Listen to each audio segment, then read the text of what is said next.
On her darkest night, her billionaire ex became her savior. His secret shattered her world. Brie Morrison stood in the empty hospital lounge on the 4th floor of Virginia Mason Medical Center. Rain streaked down the tall glass windows behind her, Seattle's skyline blurred in the night. Her jeans were creased from hours of wear, her sweater pulled tight around her, her dark hair tied in a hurried knot. Her eyes were swollen from 3 days without rest. Across from her was Kit Hawthorne, the man she once loved. His suit was perfectly tailored, but the weight in his face betrayed exhaustion. His hands stayed buried in his pockets, as though holding in words he had carried for years. The man I loved, the man who broke my heart 5 years ago, just told me he's been controlling my entire life from the shadows. He says he did it to protect me. He says every success I've achieved, every door that opened, every so-called lucky break in my career, he was behind it all. And now, with my father dying 2 floors below us, he's offering to save his life. But the price isn't money. It's the truth. And the truth is so devastating, I don't know if I can survive it. How do you forgive someone who saved your life, but stole your choices? How do you move forward when everything you believed was real turns out to be a carefully constructed lie? Drop a comment and tell us where you're watching from. If stories like this move you, hit that subscribe button, because tomorrow we have another powerful story coming your way. Your support helps us share these emotional journeys. Now let's see how Brie and Kit got here. Let's begin. Brie Morrison's story did not begin in a boardroom or a penthouse. It began in a small, 2-bedroom house in Tacoma, where the sound of container ships at the port carried through her window at night. Her father, James Morrison, worked the docks, long shifts moving freight that came in from around the world. Her mother, Elena, cleaned houses in the wealthier neighborhoods of Tacoma and Gig Harbor. For as long as Brie could remember, she saw her parents return home exhausted, their clothes marked by the day's work. But they never let her mistake that exhaustion for defeat. They worked for her future, and she carried that weight like a promise. She wasn't the girl who expected rescue. From a young age, Brie was determined to rescue herself. By high school, she was top of her class, constantly pushing herself in advanced courses while volunteering at the local library. Teachers described her as relentless. She didn't argue. She simply wanted a way out. That chance came in the form of a scholarship to the University of Washington in Seattle. The acceptance letter arrived in a plain white envelope, but to Brie it glowed brighter than any gift she had ever received. She had done it. She had secured her escape from a cycle that had defined generations in her family. Seattle, however, was not kind to dreamers. Rent was high, food was expensive, and the scholarship covered only tuition. Brie took on 3 part-time jobs to stay afloat. In the mornings she worked at a cafe in Pike Place Market, brewing coffee for tourists and regulars while her textbooks sat open beneath the counter. In the afternoons she babysat for families in the university district, often returning to campus late at night for her design courses. On weekends, she worked as an assistant in a boutique clothing store on Capitol Hill. Her friends partied, but Brie fell asleep at bus stops or library desks, her notebooks filled with sketches of interiors she could only dream of creating. Those years hardened her. Each dollar stretched, each late bus endured, each exam taken with 4 hours of sleep. It all built a quiet determination inside her. She would not waste her chance. By graduation, Brie had assembled a small portfolio of projects that caught the attention of a local design studio. It wasn't glamorous. The office was cramped, the clients modest, the pay just enough to cover rent in a shared apartment. But Brie treated every project as if it were her last. She painted walls, measured flooring, and stayed late to ensure every drawing was perfect. Her bosses noticed. Clients returned asking for her by name. It was during her second year at the studio that Kit Hawthorne walked into her life. He entered the office one spring afternoon, dressed in a navy suit that carried a quiet confidence. The firm's partners immediately knew who he was, the young Hawthorne, son of a powerful family with deep roots in Seattle business. His name was whispered with a mixture of awe and caution. But when Kit spoke to Brie, There was none of that arrogance she expected. He leaned over her desk with genuine interest, asking about her approach to design, listening carefully as she explained her philosophy of balancing history with modern needs. His request was simple yet extraordinary. He wanted her to redesign his penthouse in Belltown. For Brie, it felt unreal. This was not just another client.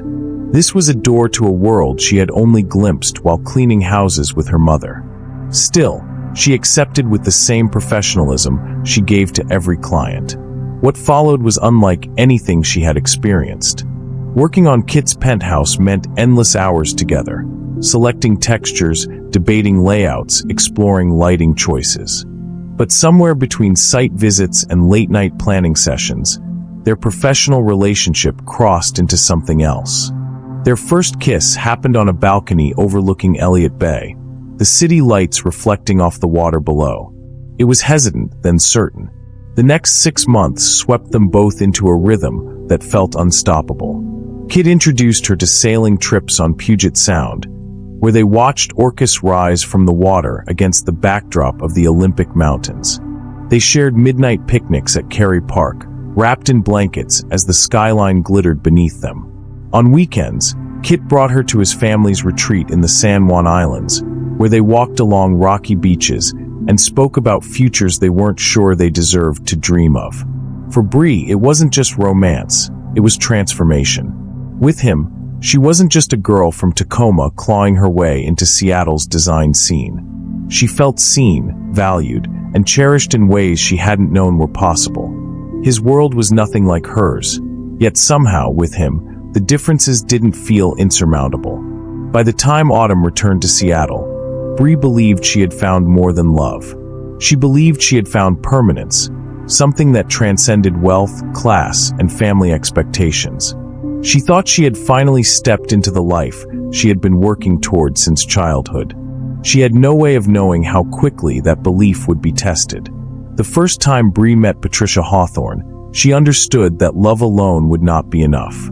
It was a Sunday afternoon at the Mercer Island estate, the kind of place that spoke of generations of money. The house was vast, the lawn manicured to perfection, the air carrying the faint salt of Lake Washington. Inside, Brie was led into a formal sitting room where every detail, from the porcelain vases to the oil portraits, announced old wealth. Patricia sat waiting, upright on a cream sofa, a china tea service arranged in front of her. Patricia was elegance refined into steel. Her silver hair was pinned back, her eyes sharp and assessing. She offered Brie a polite smile that didn't touch her eyes. For the first 20 minutes, Patricia asked questions as if she were conducting an interview rather than hosting a guest. Where had Brie grown up? What did her parents do? What were her long-term goals? Brie answered as best she could, aware that each response was being catalogued, measured, and found lacking. Finally, Patricia set her cup down and spoke without hesitation. Christopher's position requires certain considerations. His wife will need the right background, the right connections. These things matter. They always have. Brie felt the words settle on her chest like a weight. Patricia wasn't warning her. She was dismissing her. In Patricia's eyes, she was temporary, a passing interest in her son's life, not a partner worthy of permanence. Kit, for his part, tried to keep the visit light, but Brie noticed the tension in his jaw, the way his gaze flicked between her and his mother. That night, as they drove back to the city, she asked if Patricia disliked her. Kit brushed it off. "She'll come around," he said, but his tone lacked conviction. In the weeks that followed, Brie began to feel a distance opening between them. Kit started missing dates, offering vague explanations about work or family obligations. He would step outside to take phone calls that lasted long enough for dinner to go cold. When she asked about it, he gave short answers, his expression closed, as if a wall had gone up between them. At first, she convinced herself it was stress. His family was influential, his business responsibilities heavy. But as the silences grew, doubt crept in. She couldn't shake the memory of Patricia's eyes assessing her like she was unworthy. The breaking point came in the form of a message from a friend. One evening, Her phone buzzed with a text containing several photographs. They showed Kit at the Fairmont Olympic Hotel Gala, his arm around a striking woman in a red gown. The woman was Victoria Sterling. Brie had heard of her. Victoria was everything Patricia could want for her son. Yale-educated, a venture capitalist, the daughter of one of Seattle's most respected families. In the photographs, she and Kit looked like the perfect couple, smiling, comfortable, admired by the crowd around them. Brie stared at the images until her chest ached. The questions she had been holding back demanded answers. That night, she went to Kit's penthouse overlooking Elliott Bay, the skyline bright against the water, her heart hammering in her chest. When he opened the door, she held up her phone, showing him the images without a word. The silence stretched. Finally, she asked, "Is this what you've been hiding? Is this who you've been with?" Kit's face gave nothing away. He walked past her into the living room, the city lights spilling in through the glass walls. His voice was quiet, almost too calm. "I thought we could make this work, Brie. I really did. But I was wrong." She felt the floor tilt beneath her. "Wrong? About us? About everything you said? You deserve someone who can give you the life you want," he replied, his eyes fixed on the dark water beyond the glass. "I'm not that person." Her throat tightened. "Do you have feelings for her? For Victoria?" He said nothing. The silence was answer enough. Tears blurred her vision as she grabbed her coat and left. That night, she didn't go back to her apartment. Instead, she crashed on her friend May's couch in the university district, too shattered to face the reminders of him in her own space. She lay awake listening to the rain against the window, humiliation burning as much as heartbreak. In one night, everything had collapsed. The love she thought was unshakable, the future she thought was beginning.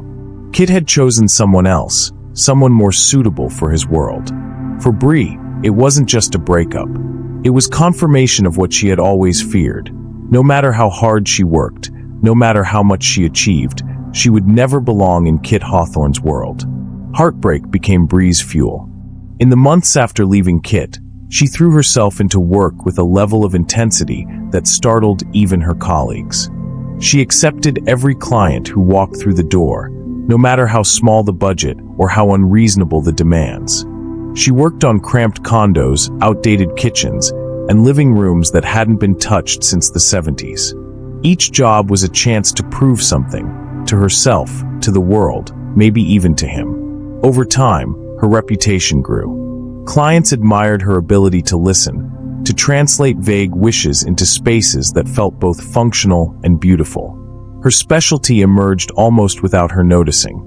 She had a gift for restoring older homes, preserving the charm of Seattle's craftsman architecture while introducing modern elements that made the spaces livable for the present.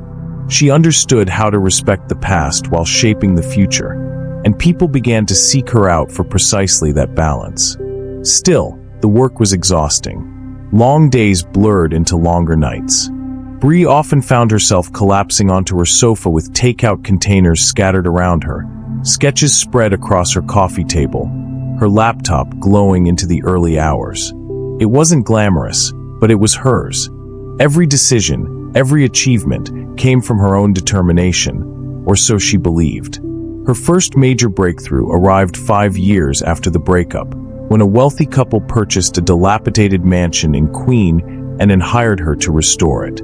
The project was massive, far beyond anything she had attempted before, but she poured herself into it completely. For months she lived and breathed that house, balancing structural restoration with design innovation.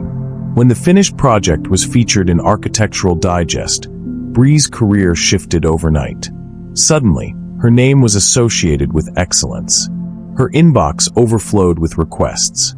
The recognition gave her the confidence to take her next step, opening her own firm. She rented a converted warehouse in Georgetown, a space with exposed brick and tall windows that reflected her sensibilities, unpolished but filled with potential.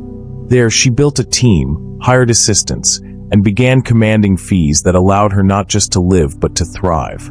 For the first time in her life, Brie felt financially secure. She bought her own home, a Craftsman on Capitol Hill, where the wood floors creaked softly under her feet, and the rain outside reminded her of Tacoma without pulling her back into its limitations. Her professional life soared, but her personal life remained complicated. She dated a filmmaker with a passion for documentaries, an architect who admired her work, even a professor who challenged her with late-night debates about art and culture.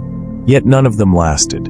Each man was kind in his way, but each one also highlighted what she had lost. No kiss, no conversation, no connection touched the places Kit had once reached so effortlessly. On quiet nights, Brie admitted to herself what she never confessed aloud. She still thought about him. When rain streaked down her windows, when the city skyline glowed in the distance, when the ferry horns echoed across the water.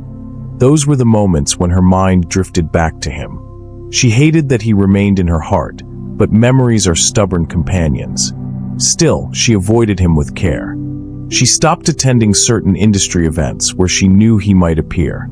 She scrolled past headlines that mentioned the Hawthorne family, refusing to read further. She told herself she didn't care, that his world was no longer hers. She believed she had moved on, but the truth was less simple. Moving on for Brie meant constructing an illusion of distance, an illusion that allowed her to function day by day. What she never knew, what she couldn't know, was that Kit had not left her behind. While she was building her firm, while she was gaining recognition, he was watching from afar. Quietly, without her awareness, his presence remained threaded through her life. To Brie, she had risen from nothing through sheer determination. She believed every opportunity, every step forward, was hers alone. But beneath that belief lingered a reality she had yet to face. Her past was not as distant as she thought. For now, though, she lived in the glow of success, unaware of the truth waiting to confront her. It was a November evening, and the rain hadn't stopped all day. The Georgetown warehouse where Brie had built her design firm glowed with desk lamps and scattered rolls of tracing paper. She was alone, bent over sketches for a waterfront property, the sound of rain against the tall windows her only company. Her phone buzzed on the desk. She glanced at the screen, expecting a late message from a client. Instead, it was an unknown number. When she answered, the voice identified itself as Seattle Police. Her father had collapsed at the port of Tacoma. The words "heart attack" blurred everything else. He was alive, but critical, rushed to Virginia Mason Medical Center. Brie didn't remember leaving her office, only the rush of headlights reflecting off rain-slicked streets as she sped north into the city. She arrived breathless, hair damp, her coat clinging to her. In the cardiac wing waiting room, she found her mother sitting hunched in a chair, smaller than Brie had ever seen her. Elena's hands trembled as she whispered, "He's in surgery. They don't know if he'll make it." Hours later, a surgeon met with them. His tone was calm, but the words shattered Brie's world. Her father needed a specialized procedure only available at Stanford. The cost was staggering, $800,000. Insurance would not cover it. Without it, he had maybe 3 months. With it, he could live 20 more years. Brie's breath caught. $800,000. It wasn't just out of reach, it was a different universe. She thought of her projects, her fees, the success she had fought for. None of it mattered. In that moment, she was no different than the girl from Tacoma who had once scraped together bus fare to make it to class. The next 3 days blurred into desperation. Brie called every bank in Seattle, pleading for loans that were denied. She reached out to past clients, some sympathetic but unable to help. She launched a crowdfunding campaign, updating it obsessively, watching as the donations trickled in. $15,000. Not even close. She barely slept. Her mother tried to reassure her, but the fear in her eyes only deepened Brie's sense of failure. For all her achievements, for the firm she had built from the ground up, for the recognition she had earned, none of it meant anything when her father's life hung in the balance. By the third night, she sat alone in her car outside the hospital. The rain streaked down the windshield, the city blurred beyond it. Her chest ached from holding back sobs. She had spent her whole life proving she was strong enough, smart enough, capable enough to stand on her own. Yet here she was powerless. Success was supposed to mean freedom. Instead, she had never felt more trapped. In the silence of the car, she whispered aloud, "I can't save him." Her voice cracked on the words. For the first time in years, she felt like that young girl again, standing in Tacoma, wishing for a life beyond limits she couldn't control. She was still gripping the steering wheel when her phone buzzed. A single text appeared from an unknown number. Virginia Mason, cardiac wing. 4th floor lounge. Come alone. Her heart pounded as she stared at the words. She didn't recognize the number. She didn't know what waited for her upstairs. But something told her the message wasn't a mistake. Brie wiped her face, stepped out of the car, and walked back toward the hospital through the rain. The 4th floor lounge was nearly empty when Brie stepped inside. The rain outside had not let up, the city lights blurring against the streaked glass walls that framed the skyline. For a moment, she thought she had walked into the wrong place, until she saw him. Kit Hawthorne stood near the windows, his broad shoulders outlined by the glow of Seattle's towers beyond. Even in silhouette, she knew. 5 years had passed, yet her body recognized him instantly. Her chest tightened, her pulse quickening in betrayal of everything her mind told her to feel. When he turned, the sight shook her more than the recognition. He was older now. His dark hair, once flawless, carried streaks of gray at the temples. New lines creased the edges of his eyes, the weight of years visible in his face. But his presence was unchanged. He still carried himself with the quiet authority of someone used to shaping the world around him. "Brie," he said, her name a whisper that seemed to carry across the empty lounge. She didn't answer. Her throat locked. The last time she had seen him, he had let her walk away with tears on her cheeks and questions in her heart. Now, standing in front of her, he looked as if those years had marked him too, but not in the same way they had broken her. He stepped forward, careful, as though giving her the chance to flee. "Your father's procedure has been arranged. Stanford is ready. A medical jet leaves tomorrow morning. The cost is covered." Brie's hands clenched into fists. "What?" "Everything's been taken care of," Kit continued, his voice calm, deliberate. "Surgeon, transport, aftercare. He'll get the treatment he needs." Her breath caught, the words striking with both relief and fury. "You can't just..." She stopped, shaking her head as her voice rose. "No, I can't accept that. I won't. You don't get to appear out of nowhere and throw money at this." Kit's gaze didn't waver. "It's the least I can do." Her anger flared. "The least you can do? You haven't spoken to me in 5 years. You vanished, Kit. No explanations, no goodbyes. Just silence. You left me for Victoria Sterling, and now you think you can swoop in and..." "I never dated Victoria." His interruption was sharp, cutting through her words like glass breaking. Brie froze. Kit's voice softened, but the weight behind it remained. Those photographs weren't real. They were staged. Her stomach twisted. "What are you talking about?" "She was helping me keep up appearances," Kit said. "It wasn't what it looked like." Brie's world tilted. She remembered the photographs her friend had shown her. Kit in his tuxedo, Victoria Sterling by his side, her hand on his arm. They had smiled for the cameras at the Fairmont Olympic Gala, Seattle's glittering elite watching them as if they were already the city's next power couple.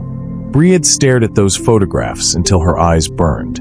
They had felt like knives, confirming every word his mother had once spoken about connections and suitability. Now, hearing him deny it, she felt the ground beneath her shift. Nothing made sense. "You expect me to believe that?" she demanded. Her voice cracked with the force of it. "That those pictures meant nothing? That you weren't with her?" Kit's jaw tightened, his eyes steady on hers. "I expect you to hear me out. That's all." She shook her head, backing away a step, her heart hammering. "You let me think you chose her over me.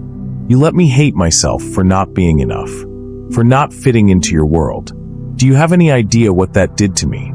He looked at her then with something raw in his expression, something unguarded she had not seen since the nights they spent together before it all collapsed.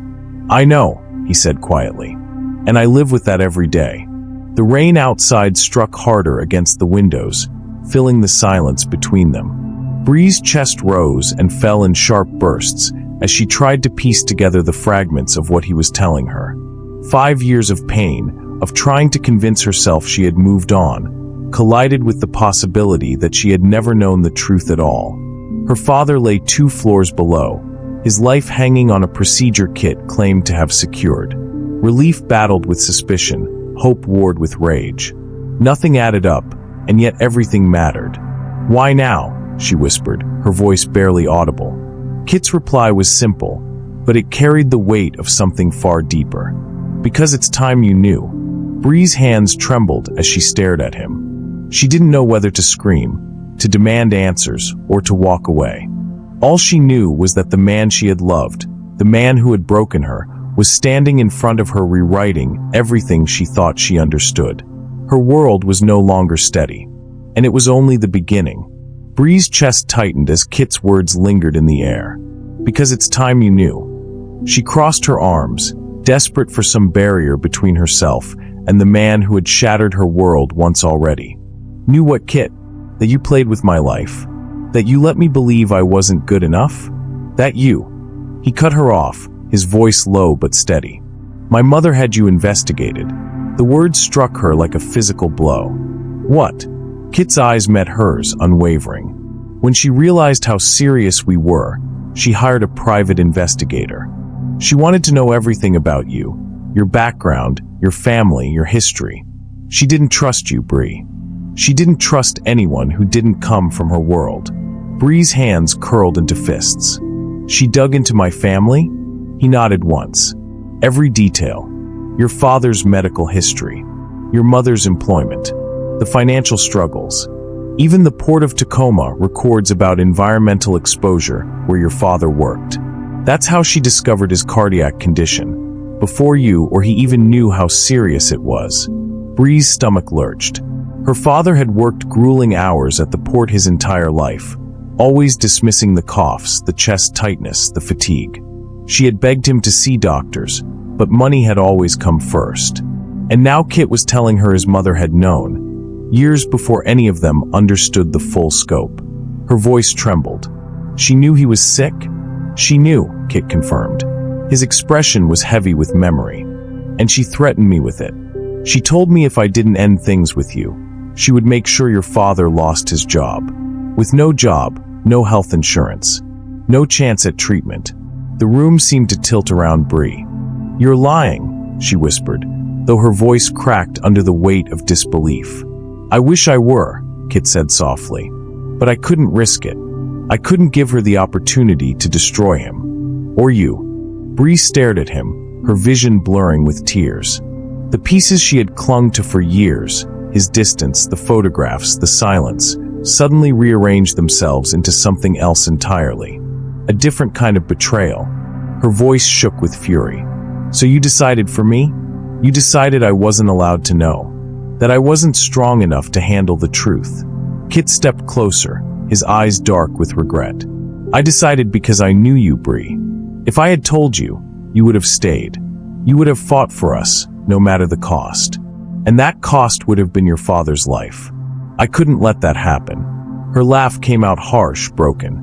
"So you broke me instead. You let me think I was disposable, that I was just not enough." His jaw tightened.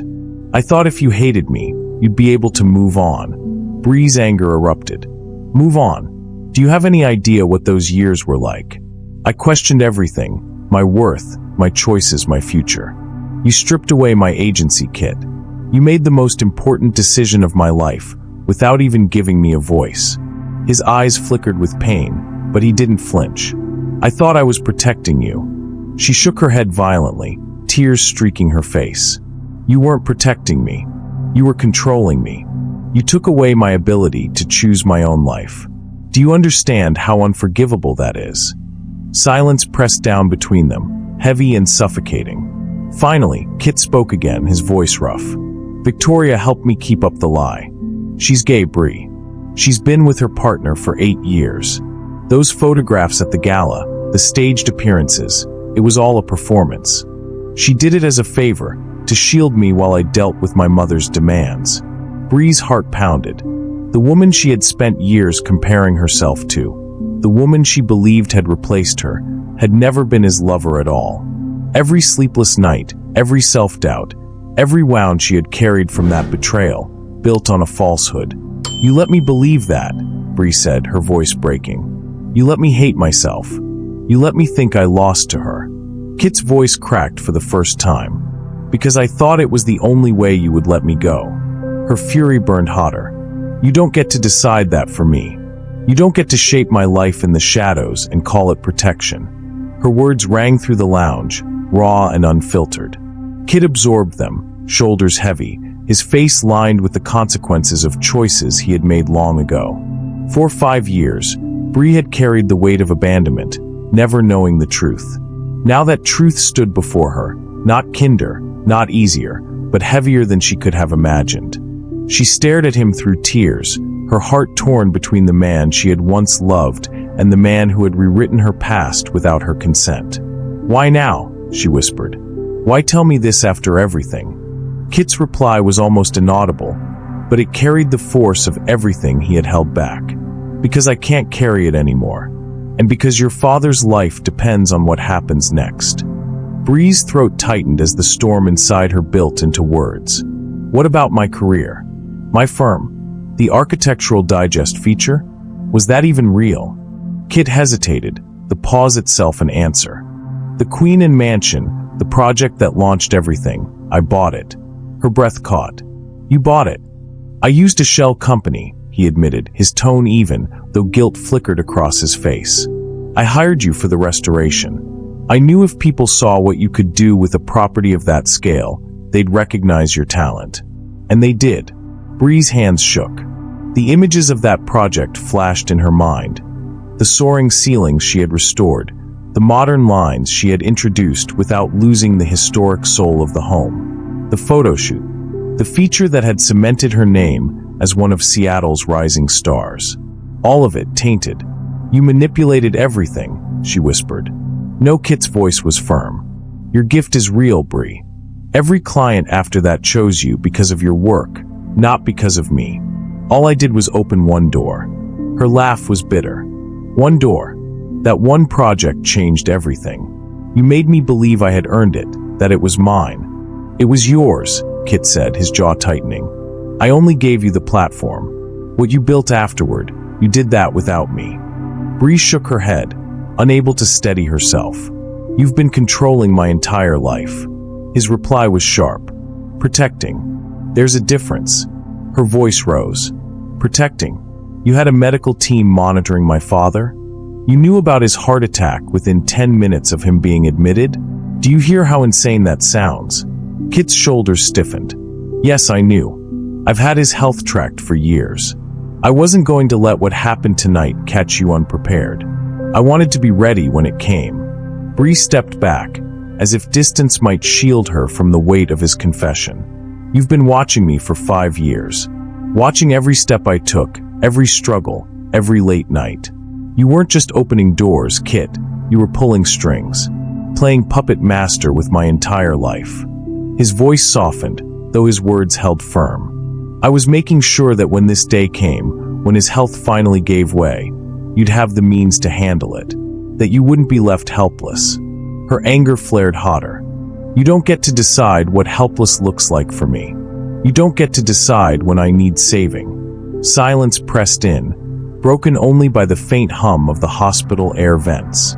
Kit looked older in that moment, the gray at his temples no longer subtle, his eyes burdened by years of choices that had carved deep lines across his face. "I cut her out," he said finally. Brie blinked. "What?" "My mother," Kit explained. "After I ended things with you, I stripped her of every position she held in my companies. I made sure she had no influence left, no power to threaten you or anyone else. She's still comfortable, her Mercer Island estate, her wealth, but she's powerless now." Brie struggled to process it. The woman who had held so much sway, who had dictated the end of her relationship, now reduced to a figurehead trapped in luxury. Kit's eyes stayed locked on hers. "I chose you, Brie, even after walking away. Everything I've done since, every choice, every move, was to protect you and your family from her reach." The contradiction tore at her. He had been both savior and manipulator, selfless and controlling, a man who loved her deeply, yet denied her the right to live her life on her own terms. She pressed her palms against her face, her voice muffled but trembling. "You don't get it. You think this makes you noble, but it makes you arrogant. You decided I couldn't handle my own life. You decided for me. And no matter what your intentions were, that's not love." Kit's reply came without hesitation. "It's the only way I knew how to love you." The truth of his words cut deeper than any lie ever could. For years she had built herself up, convinced her success was proof she had moved on from him. But now every memory, every milestone, every victory shimmered with doubt. How much of her life was hers, and how much belonged to the man standing across from her? Brie felt the walls of the lounge closing in. Kit Hawthorne was both the reason her father might live and the reason her sense of self had been shattered. He had been the architect of her heartbreak and the shield against her family's ruin. She turned toward the window, her reflection blurred by streaks of rain against the glass. "I don't know whether to thank you or hate you." Kit's answer was quiet, resolute. "Both are fair." The complexity of him, of what he had done, pressed down on her chest until it felt hard to breathe. He was savior and captor, selfless and presumptuous, loving and arrogant all at once. And Brie Morrison stood in the middle of it, torn between gratitude and rage, between the past that had been rewritten before her eyes and the future now hanging by a thread. Brie's hands trembled as she watched Kit adjust the cuff of his suit, the gesture almost casual, yet weighted with the magnitude of everything he had revealed. "I don't know whether to thank you or hate you," she whispered. "Both are fair," Kit said, his gaze unwavering. "I saved your father. That was never conditional. You don't have to see me again if you don't want to. I'll leave your life completely." She wanted to scream, to demand more answers, more accountability. But she also knew the truth. Her father's life depended on this man, and she had no room for hesitation. Before she could respond, Kit turned and walked toward the door, his figure disappearing into the muted light of the hospital corridor. Brie remained behind, alone, grappling with 5 years of revelations, betrayals, and hidden sacrifices. The next morning, she watched as her father was transported to Stanford Medical Center. The specialized procedure went exactly as Kit had promised. Hours later, the surgeon emerged with a simple statement: her father had survived. Relief washed over her, sharp and unsteady, leaving little room for the lingering storm inside her chest. Brie spent the following weeks in Palo Alto, staying near her father as he recovered. The rhythm of hospital visits, quiet conversations, and small smiles began to settle the chaos in her mind. He had no idea about the full story, about the man who had intervened in his life without ever revealing himself. He only knew gratitude, and that was enough for now. Yet Brie wrestled with conflicting emotions. How could she honor the man who saved her father while reconciling the years of control and deception? Kit's actions had been protective, undeniably so, but they had also stripped her of choice. He had loved her deeply, but his methods had been exacting, deliberate, and impossible to ignore. In the quiet moments of the evenings, she thought about agency, autonomy, and the boundaries between love and control. She reflected on her own life, her firm, her projects, her hard-earned reputation, and the subtle ways in which Kit had influenced every critical turning point. The truth was complex, layered, and uncomfortable. When her father's recovery allowed, she returned with him to Seattle. The drive back was silent, punctuated only by the occasional check of his vitals and the low hum of the engine. Once home, Brie finally allowed herself to think about her own path forward, free from immediate crises. 3 months later, back in her Georgetown office, Brie immersed herself in her designs again. The rhythmic scratch of pencil on paper, the precision of measurements, and the quiet focus reminded her that she could claim control over her own life once more. The rain streaked the windows, a soft percussion accompanying her thoughts. A courier arrived that afternoon with an envelope, thick and heavy in her hands. The return address was unfamiliar, yet the handwriting inside instantly made her heart tighten. She opened it carefully. Inside was the deed to the Queen and Mansion, the very project that had launched her career. Alongside it was a note, crisp and deliberate. "This was always yours, your talent, your vision, your achievement. I only opened a door you would have found anyway. Your father is alive. You're free of me. That's all I ever wanted. K." Brie sat at her drawing table, the envelope beside her, absorbing the words. For a long time, she simply looked out the window, tracing the rain as it traced streaks down the glass. She wasn't the woman she had been before. The past 5 years had reshaped her in ways she could not fully name, but she also realized she was not defined by Kit's intervention. Her life was hers again, if she chose it to be. She picked up her pencil and began a new project, the lines crisp and deliberate on the blank page.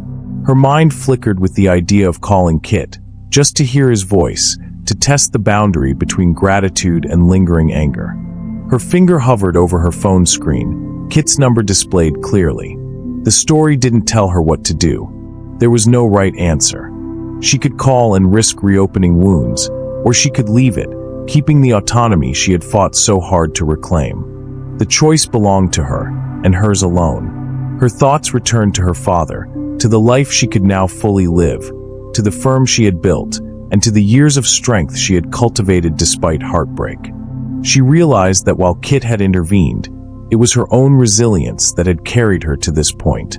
She had survived every trial, every doubt, every secret, and emerged with the clarity to decide her own future. Brie's finger lingered over the call button. The rain continued against the windows, a soft reminder of the passage of time and the power of choice.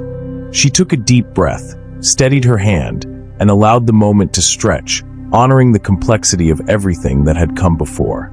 The screen glowed in her hand. She could call him, or she could let the past rest where it belonged. Whatever she chose, it would be hers alone. The story of love and control, of protection and manipulation, had reached a turning point. And now, for the first time in years, Brie Morrison had the power to determine her own ending. Notification bell, so you don't miss it. Your likes, shares, and subscriptions help us continue creating these emotional journeys. Thank you for being here, for listening, and for being part of this incredible community.